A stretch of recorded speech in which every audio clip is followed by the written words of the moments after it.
Chapter 4. Why the kingdom of Darius, conquered by Alexander, did not rebel against the successors of Alexander at his death. Considering the difficulties which men have had to hold to a newly acquired state, some might wonder how, seeing that Alexander the Great became the master of Asia in a few years, and died whilst it was scarcely settled, whence it might appear reasonable that the whole empire would have rebelled, nevertheless his successors maintained themselves, and had to meet no other difficulty than that which arose among themselves from their own ambitions. I answer that the principalities of which one has record are found to be governed in two different ways, either by a prince with a body of servants, who assist him to govern the kingdom as ministers by his favour and permission, or by a prince and barons, who hold that dignity by antiquity of blood, and not by the grace of the prince. Such barons have states and their own subjects, who recognize them as lords and hold them in natural affection. Those states that are governed by a prince and his servants hold their prince in more consideration, because in all the country there is no one who is recognized as superior to him. And if they yield obedience to another, they do it as to a minister and official, and they do not bear him any particular affection. The examples of these two governments in our time are the Turk and the King of France. The entire monarchy of the Turk is governed by one lord, the others are his servants. And, dividing his kingdom into sanjaks, he sends there different administrators, and shifts and changes them as he chooses. But the King of France is placed in the midst of an ancient body of lords, acknowledged by their own subjects, and beloved by them. They have their own prerogatives, nor can the king take these away except at his peril. Therefore, he who considers both of these states will recognize great difficulties in seating the state of the Turk, but, once it is conquered, great ease in holding it. The causes of the difficulties in seizing the kingdom of the Turk are that the usurper cannot be called in by the princes of the kingdom, nor can he hope to be assisted in his designs by the revolt of those whom the Lord has around him. This arises from the reasons given above, for his ministers, being all slaves and bondmen, can only be corrupted with great difficulty, and one can expect little advantage from them when they have been corrupted, as they cannot carry the people with them for the reasons assigned. Hence, he who attacks the Turk must bear in mind that he will find him united, and he will have to rely more on his own strength than on the revolt of others. But, if once the Turk has been conquered and routed in the field in such a way that he cannot replace his armies, there is nothing to fear but the family of this prince, and, this being exterminated, there remains no one to fear, the others having no credit with the people. And as the conqueror did not rely on them before his victory, so he ought not to fear them after it. The contrary happens in kingdoms governed like that of France, because one can easily enter there by gaining over some baron of the kingdom, for one always finds malcontents and such as desire a change. Such men, for the reasons given, can open the way into the state and render the victory easy. But if you wish to hold it afterwards, you meet with infinite difficulties, both from those who have assisted you and from those you have crushed. Nor is it enough for you to have exterminated the family of the prince, because the lords that remain make themselves the heads of fresh movements against you, and as you are unable either to satisfy or exterminate them, that state is lost whenever time brings the opportunity. Now, if you will consider what was the nature of the government of Darius, you will find it similar to the kingdom of the Turk, and therefore it was only necessary for Alexander first to overthrow him in the field, and then to take the country from him. After which victory, Darius being killed, the state remained secure to Alexander, for the above reasons. And if his successors had been united, they would have enjoyed it securely and at their ease, for there were no tumults raised in the kingdom except those they provoked themselves. But it is impossible to hold with such tranquillity states constituted like that of France. Hence arose those frequent rebellions against the Romans in Spain, France, and Greece, owing to the many principalities there were in these states, of which, as long as the memory of them endured, the Romans always held an insecure possession. But with the power and long continuance of the empire, the memory of them passed away, and the Romans then became secure possessors. And when fighting afterwards amongst themselves, each one was able to attach to himself his own parts of the country, according to the authority he had assumed there.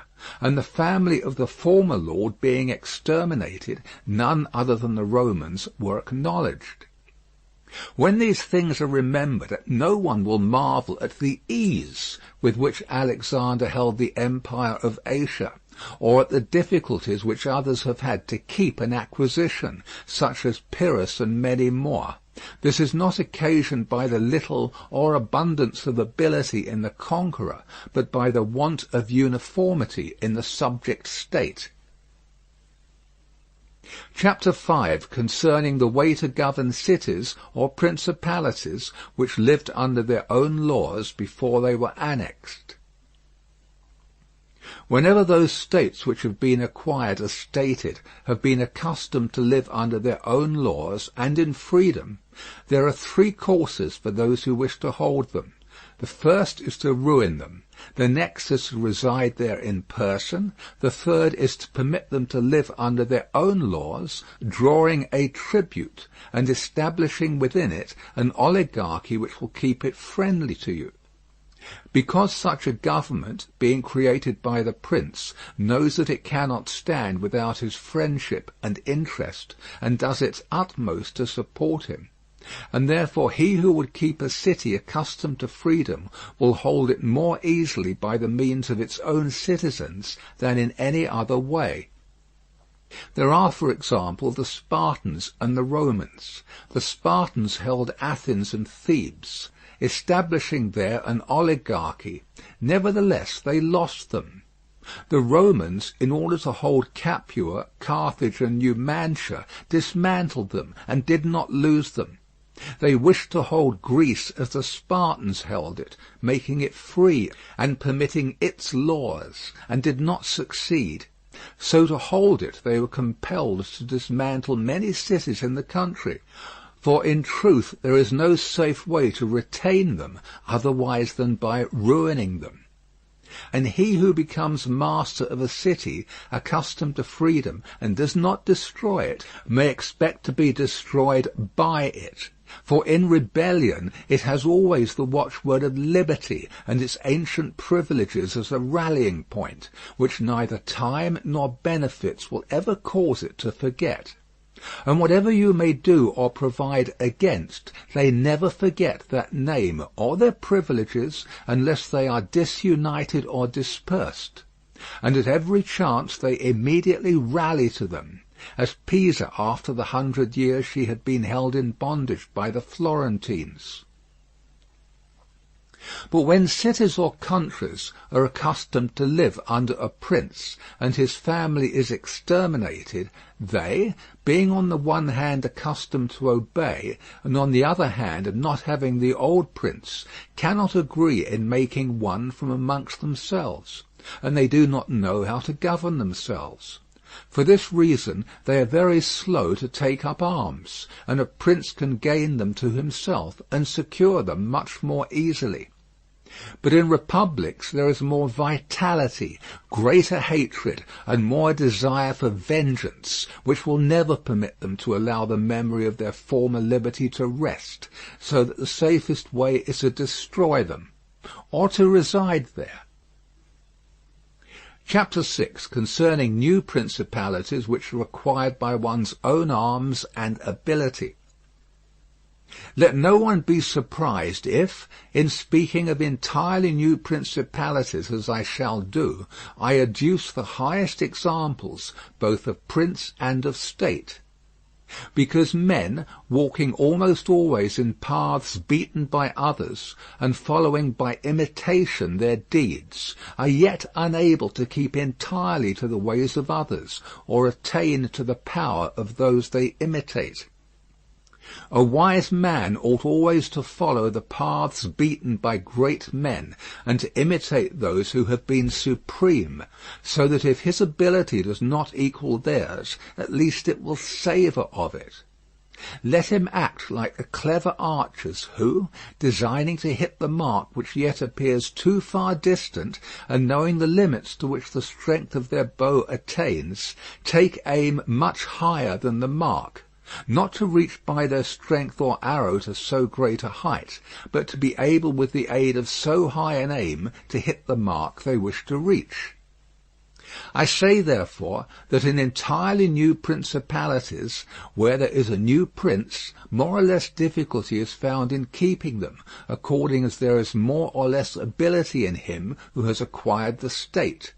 Now, as the fact of becoming a prince from a private station presupposes either ability or fortune, it is clear that one or other of these things will mitigate in some degree many difficulties. Nevertheless, he who has relied least on fortune is established the strongest.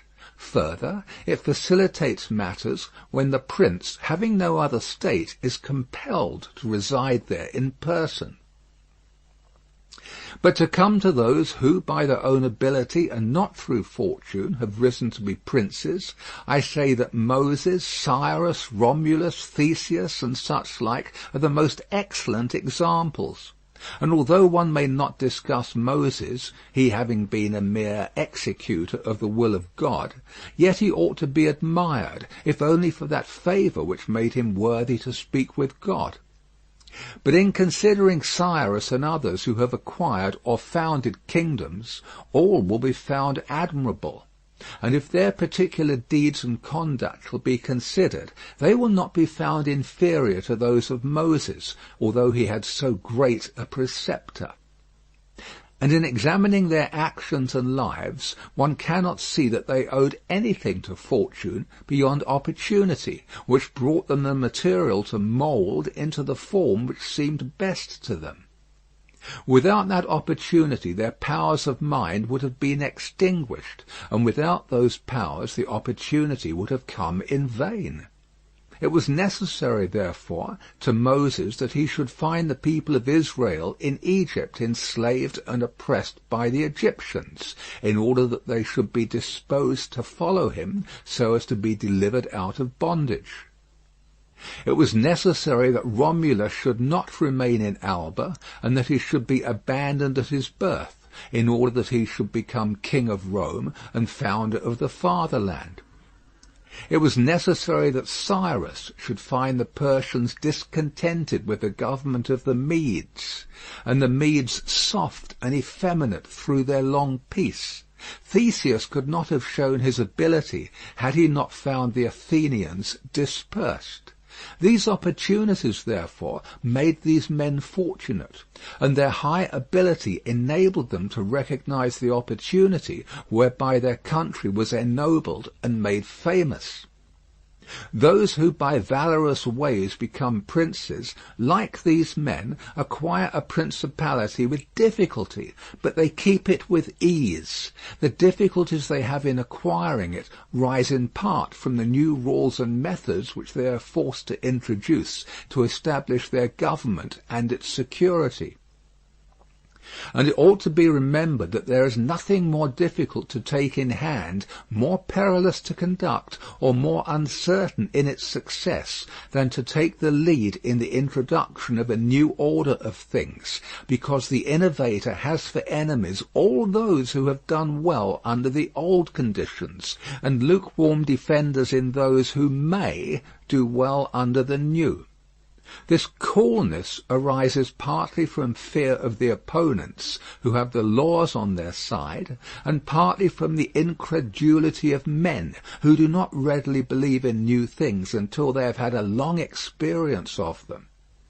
Thus it happens that whenever those who are hostile have the opportunity to attack, they do it like partisans, while the others defend lukewarmly, in such wise that the prince is endangered along with them. It is necessary, therefore, if we desire to discuss this matter thoroughly, to inquire whether these innovators can rely on themselves or have to depend on others. That is to say, whether, to consummate their enterprise, have they to use prayers or can they use force? In the first instance they always succeed badly and never compass anything, but when they can rely on themselves and use force, then they are rarely endangered. Hence it is that all armed prophets have conquered, and the unarmed ones have been destroyed. Besides the reasons mentioned, the nature of the people is variable, and whilst it is easy to persuade them, it is difficult to fix them in that persuasion. And thus it is necessary to take such measures that, when they believe no longer, it may be possible to make them believe by force. If Moses, Cyrus, Theseus, and Romulus had been unarmed, they could not have enforced their constitutions for long, as happened in our time to Fra Girolamo Savonarola, who was ruined with his new order of things immediately the multitude believed in him no longer. And he had no means of keeping steadfast those who believed, or of making the unbelievers to believe. Therefore, such as these have great difficulties in consummating their enterprise, for all their dangers are in the ascent, yet with ability they will overcome them. But when these are overcome, and those who envied them their success are exterminated, they will begin to be respected, and they will continue afterwards powerful, secure, honoured, and happy. To these great examples I wish to add a lesser one. Still it bears some resemblance to them, and I wish it to suffice me for all of a like kind. It is Hiero the Syracusan. Footnote: Hiero II, born about 307 BC, died 216 BC. It is Hiero the Syracusan. This man rose from a private station to be Prince of Syracuse, nor did he either owe anything to fortune but opportunity, for the Syracusans, being oppressed, chose him for their captain. Afterwards he was rewarded by being made their prince. He was of so great ability, even as a private citizen, that one who writes of him says he wanted nothing but a kingdom to be a king. This man abolished the old soldiery, organized the new, gave up old alliances, made new ones, and as he had his own soldiers and allies, on such foundations he was able to build any edifice. Thus, whilst he had endured much trouble in acquiring, he had but little in keeping. End of chapter 6. Recording by Paul Adams. www.yawnguy.com